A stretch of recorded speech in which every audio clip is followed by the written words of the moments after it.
माझी वसुंधरा अभियान अंतर्गत प्रिसिजन कंपनीकडून महापालिकेला इलेक्ट्रिक घंटा गाड्यांचं हस्तांतरण करण्यात आलं आहे।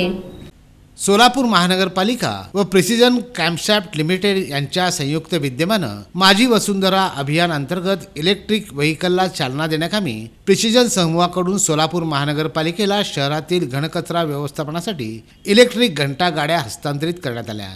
यावेळी सोलापूर महानगरपालिका आयुक्त शीतल तेली उगले, अतिरिक्त आयुक्त संदीप कारंजे, उपायुक्त मच्छिंद्र घोलप, प्रिसिजनचे चेअरमन यतीन शाह, कार्यकारी संचालक करण शाह व प्रिसिजनचे अधिकारी उपस्थित होते।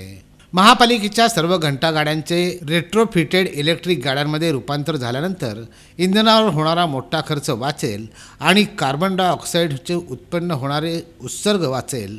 शिवाय रहिवासी क्षेत्रात होणारा आवाजाचा स्तरही लक्षणीयरित्या कमी होणार आहे। पुढील 3 महिने ही गाडी प्रायोगिक तत्वावर चालवली जाईल। सुरुवातीला या कार्यक्रमाचं प्रास्ताविक करण शाह यांनी केलं। या प्रसंगी सफाई अधीक्षक अनिल चराटे, वाहन अधीक्षक नागनाथ मेनगुळे, माधव देशपांडे, शुभम उजळंबे आदी मान्यवर उपस्थित होते। मागच्या वर्षभरात साधारण आम्ही पूर्ण एक टीम डेव्हलप केली इंडियामध्ये, सोलापुरात आणि पुण्यात इलेक्ट्रिक व्हेकल टीम, ज्यांनी पूर्ण ग्राउंड अप ह्या व्हेकल्सला इलेक्ट्रिफाय करण्याचं काम केलं आहे।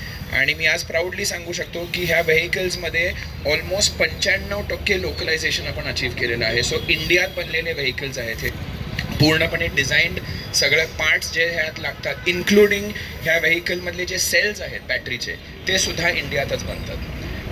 तर अशा प्रकारे एक आपण खूप वेगळ्या प्रकारचा प्रयत्न करतो आहे की एक्झिस्टिंग व्हेकल्स जे आहेत मार्केटमध्ये डिझेलमध्ये जे चालत आहेत, जे पोल्यूट करत आहेत, ह्या गाड्या टिपिकली जे छोटा हाती आहेत ते सिटीमध्ये फिरतात आणि पोल्युशन सगळ्यात जास्ती निर्माण करतात। सो इन्स्टेड आम्ही म्हणतो की जाऊन बाहेर नवीन इलेक्ट्रिक गाडी घेण्यापेक्षा जे डिझेल व्हेकल आहेत त्यालाच कमी करा आणि त्यालाच इलेक्ट्रिक करा।